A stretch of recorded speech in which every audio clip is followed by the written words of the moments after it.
स्वागत है आप सभी का यूपी न्यूज 25 पर। तो चलिए नजर डालते हैं आज की ताजा खबरों पर।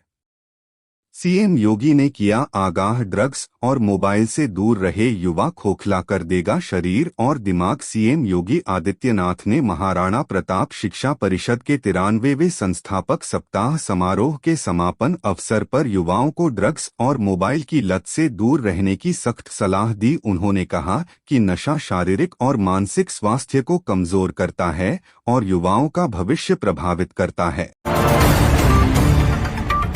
कांग्रेस वाले मित्र हैं पर नहीं बताते कि पैसे कहां से मिले। इलेक्टोरल बॉन्ड पर अखिलेश यादव ने ली चुटकी। अखिलेश यादव ने लोकसभा में इलेक्टोरल बॉन्ड मुद्दे पर सरकार के साथ कांग्रेस पर भी तंज कसा और सदन में माहौल हल्का किया। उन्होंने कहा कांग्रेस को बड़ी राशि मिली लेकिन स्रोत नहीं बताए जाते। उन्होंने आरोप लगाया कि सत्तारूढ़ दलों को सर्वाधिक लाभ हुआ जबकि समाजवादी पार्टी को बहुत कम धन प्राप्त हुआ।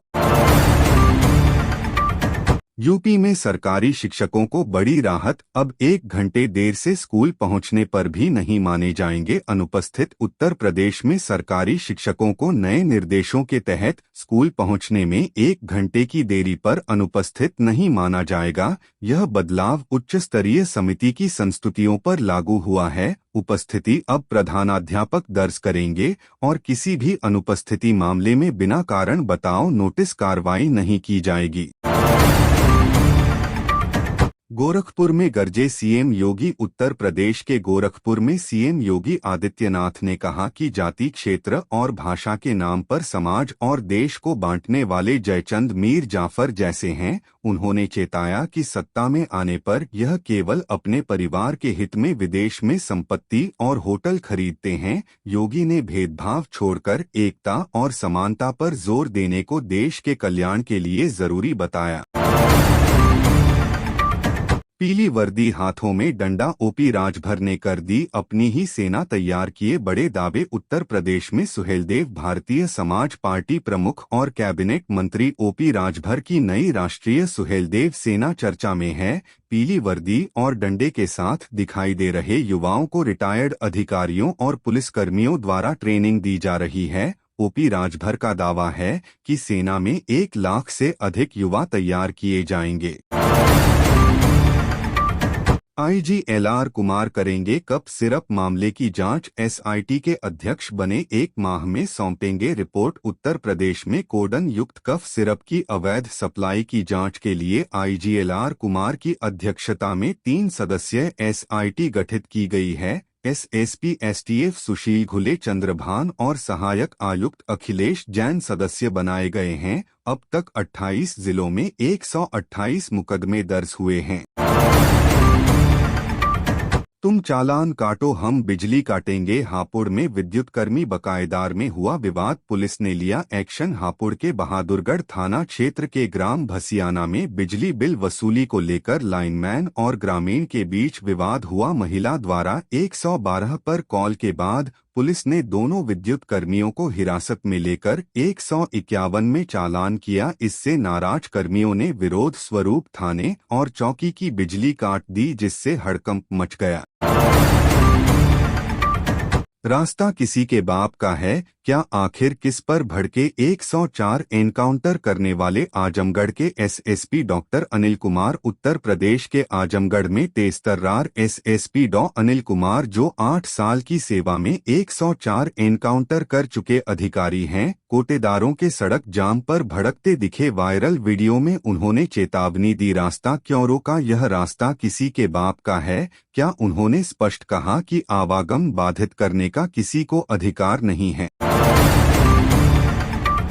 पूर्व आईपीएस अमिताभ ठाकुर चलती ट्रेन से गिरफ्तार, आधी रात सोते समय पहुंची पुलिस लखनऊ भेजा। पूर्व आईपीएस अमिताभ ठाकुर को मंगलवार रात लखनऊ पुलिस ने शाहजहांपुर रेलवे स्टेशन पर चलती ट्रेन से गिरफ्तार किया। सर्विलांस से लोकेशन ट्रेस कर शाहजहांपुर पुलिस की मदद से कार्यवाही की गई। गिरफ्तारी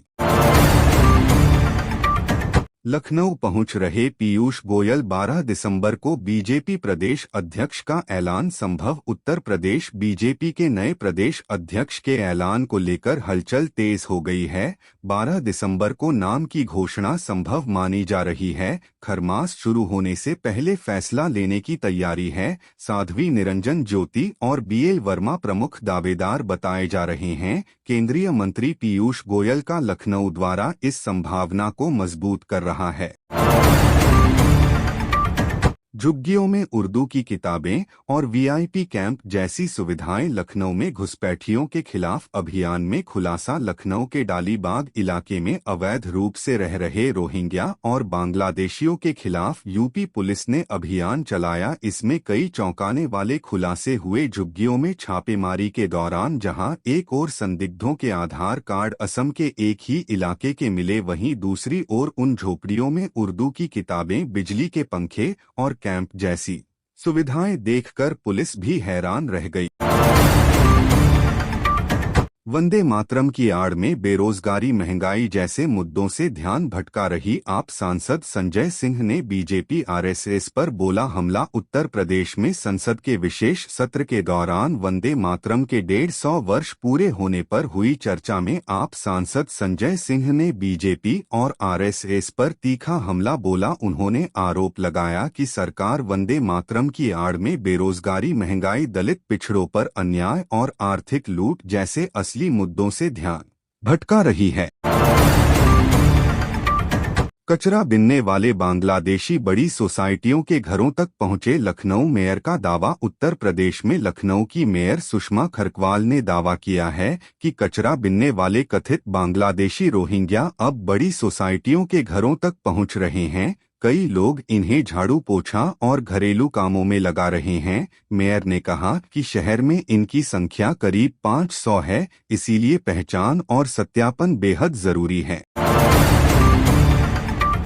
अखिलेश यादव को वंदे मातरम कहने का हक नहीं, डिप्टी सीएम केशव प्रसाद मौर्य का तीखा वार। उत्तर प्रदेश में डिप्टी सीएम केशव प्रसाद मौर्य ने कहा कि सपा प्रमुख अखिलेश यादव को वंदे मातरम कहने का अधिकार नहीं है। उन्होंने आरोप लगाया कि सपा सरकार के दौरान सिम्मी आतंकियों के मुकदमे वापस लेने का प्रयास हुआ, जो पार्टी के चरित्र को उजागर करती है। मौर्य ने पार्टी के आचरण की आलोचना करते हुए मतदाता सूची शुद्धिकरण में सक्रिय भागीदारी की अपील की। जाति क्षेत्र के नाम पर देश बांटने वाले जयचंद मीर जाफर जैसे पापी। बिजनौर में 24 दिन से लापता 2 नाबालिग छात्राएं लुधियाना से बरामद। कपड़ा फैक्ट्री में काम कर रही थी। पुलिस की 32 टीम कर रही थी तलाश। उत्तर प्रदेश के बिजनौर में 24 दिन से लापता 2 नाबालिग छात्राओं को पुलिस ने लुधियाना से बरामद किया। दोनों छात्राएं एक कपड़ा फैक्ट्री में काम कर रही थी। पुलिस की 32 टीमों और एसओजी ने रेलवे स्टेशनों की सीसीटीवी फुटेज खंगालकर उन्हें ट्रेस किया। पूर्वी यूपी में घने कोहरे का येलो अलर्ट। तेज रफ्तार उत्तर पश्चिमी हवाओं ने बढ़ाई सर्दी। पूर्वी उत्तर प्रदेश में गुरुवार तक घने कोहरे का येलो अलर्ट जारी है। कानपुर में रात का तापमान 9.7 डिग्री और दिन का तापमान 26.7 डिग्री रिकॉर्ड हुआ। तेज उत्तर पश्चिमी हवाओं से ठंड और गलन बढ़ी। 12 जिलों में दृश्यता कम हुई है। अगले दिनों तापमान गिरने और शीतलहर बढ़ने की संभावना है।